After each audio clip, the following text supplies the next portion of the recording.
मरहबा collection mall, readymade कपड़ों का भरपूर खजाना। Jeans pant, T shirt, cargo pant, night pant, बच्चे और बच्चियों के लिए अच्छे खूबसूरत और उम्दा ड्रेस।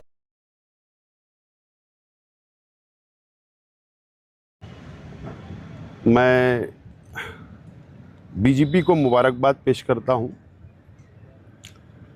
मालेगांव शहर की बीजेपी यूनिट को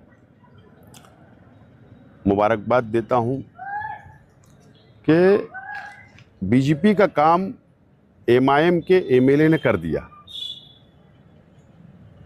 इसलिए बीजेपी को मुबारकबाद। ए टीम का काम बी टीम ने कर दिया, इसलिए दोनों पार्टियों को बहुत बहुत मुबारक हो। कल की महासभा में बीजेपी का काम एमआईएम ने किया।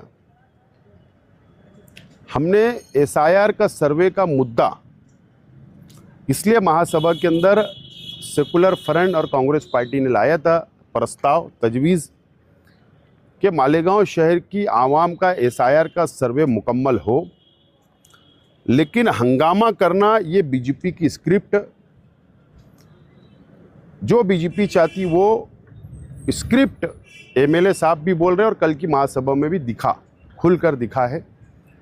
ठीक है, नुकसान इस्लाम पार्टी का नहीं होगा, नुकसान समाजवादी पार्टी का नहीं होगा, नुकसान कांग्रेस पार्टी का नहीं होगा।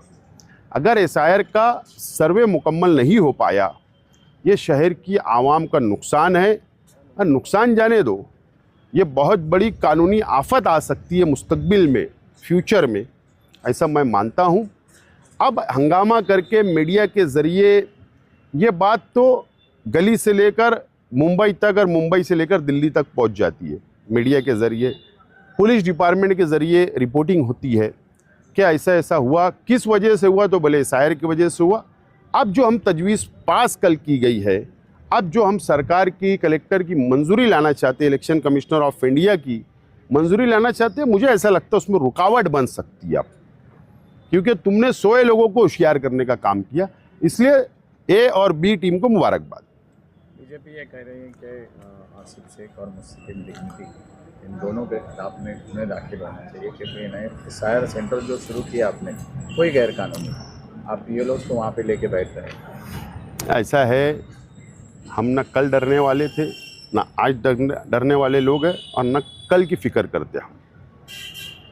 हमने रोहिंग्या बांग्लादेशी का इल्ज़ाम आया मालेगांव शहर वासियों पे, मुसलमानों पर, तो कौन खड़ा हुआ?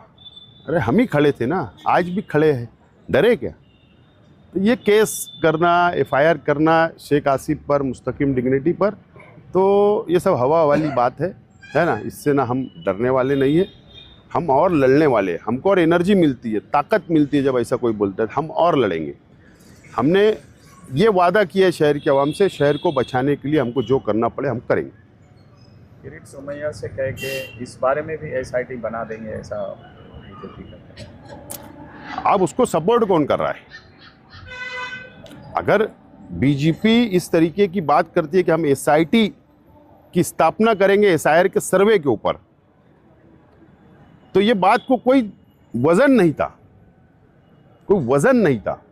लेकिन दूसरे ही दिन स्क्रिप्ट पहुंची, एमएलए साहब पहुंचे और दलील दे दी कि हाँ शहर में ऐसा हो रहा है, इसका मतलब बीजेपी जो बोल रही है सच है।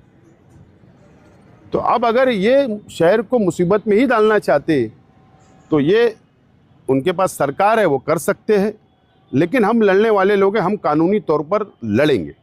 महासभा में हंगामा हुआ, यहाँ तक आप भी मेयर रह चुके, तो हंगामा होने तक ठीक था, लेकिन कल थोड़ा सा पकड़ा पकड़ी और यहाँ तक के मामला पहुँच गया, क्या बोलिए? इन्नल्लाह मा साबरीन, अल्लाह ताला सब्र करने वालों के साथ है। शहर की आवाम ने हमको काम करने का मौका दिया। सेकुलर फ्रंट को 40 सीट शहर की आवाम ने चुन कर दी। ये काम में रुकावट बनने की जो लोग कोशिश कर रहे हैं वो कामयाब नहीं होंगे। हमारी जो लाइन तय हो चुकी है, शहर का विकास, शहर का डेवलप, एक हमारे पास प्लान है, उस प्लान के तहत हम आगे बढ़ते रहेंगे। हम सब्र करेंगे, इन्नल्लाह मा साबरीन, अल्लाह ताला सब्र करने वालों के साथ है। और हमें लगता है कि अल्लाह ताला हमारे साथ है, क्योंकि 40 सीट हमको चुनकर शहर की आवाम ने दी और हमें शहर की आवाम ने मौका दिया कि डेवलप करो, हमारे लिए लड़ो। हम लड़ रहे हैं।